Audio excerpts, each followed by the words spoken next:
Pagkatapos ng 3 dekada ay natapos na ang pagsasaayos sa Aluling Bridge sa Cervantes, Ilocos Sur. Sa tulong ito ay inaasahang mababawasan na rin ang travel time mula sa Cervantes, Tagyan Mountain Province at iba pang karatig lugar. Hindi nakadalo si Pangulo Aquino dahil ito ay nagkasakit.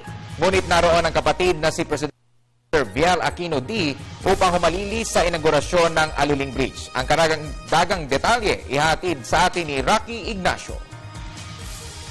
Pagkatapos ng 35 taon, ganap nang nakumpleto ang Aluling Bridge sa Cervantes, Ilocos Sur.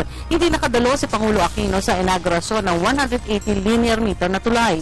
Sa mensahe ni Deputy Presidential Spokesperson Abigail Varte, sinabi nito na minabuting magpahinga na lamang ng Pangulo sa palasyo dahil sa allergy. Sina Presidential Sister Viel Aquino, DPWH Secretary Rogelio Singson at Defense Secretary Volker Gasmin ang nanguna sa okasyon.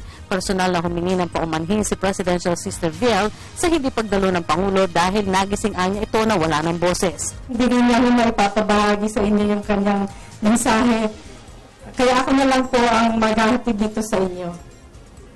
May mga pagkakataon po talagang napakasarap sambitin ang mga salitang sa wakas.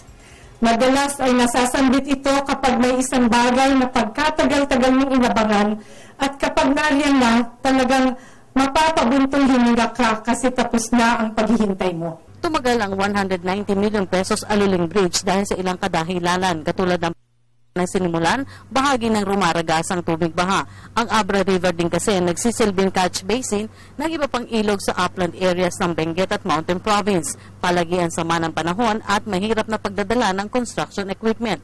Mula sa Metro Manila, aabot sa halos 8 oras ang biyahe patungong Cervantes. Kasama na dito ang pagdaan sa landslide-prone area o kabundukan at sigsag na halos 2 oras. Natural lang na ligawan kayo kapag kampanya pero may obligasyon din kayong suriin kung ang mga taong ibinoto ninyo ay kabalikat sa tunay na pagbabago o kung dadalhin lang ulit tayo sa sistemang sila lamang ang umaasenso. Kapag wala silang ibang inatupag kundi ang pahabain ang pagdurusa ninyo, bakit pa ninyo sila pananatilihin sa kapangyarihan? Bato-bato sa langit, ang tamaan malamang guilty. Dahil sa bagong tulay, mapapabilis na ang pagluluwas ng produktong agrikultura sa Baguio City, La Union at Ilocos Sur. Kaya inaasahan ang dagdag na livelihood at pag-unlad ng turismo sa bayan ng Cervantes na tinaguri ang summer capital ng Ilocos Sur. Kaya kahit hindi nakadalo ang Pangulo, masaya pa rin ang mga residente dahil sa nito sa kanilang kabuhayan. Naiintindihan naman anya nila ang dahilan ng hindi pagdalo. Hinihintay namin siya, akala namin nandito siya, ay yung pala mayroon palang naasama ng pakiramdam. Ano naman, okay naman kasi yung kapatid niya nagparito. Ano po yung may tutulong nito sa inyo? Maganda. Kaya kasi naman, maayos naman kami ngayon. Kaya sa 30 years na hinihintay namin matapos, okay na kami. Punta na namin ang mga tinda namin. Matatagpuan kasi sa lugar ang magandang tanawin, malamig na klima. Kabilang sa mga atraksyon dito ay ang Besang Pass Natural Landmark, Gambang Falls, Municipal Tree Park at Yamashita Cave.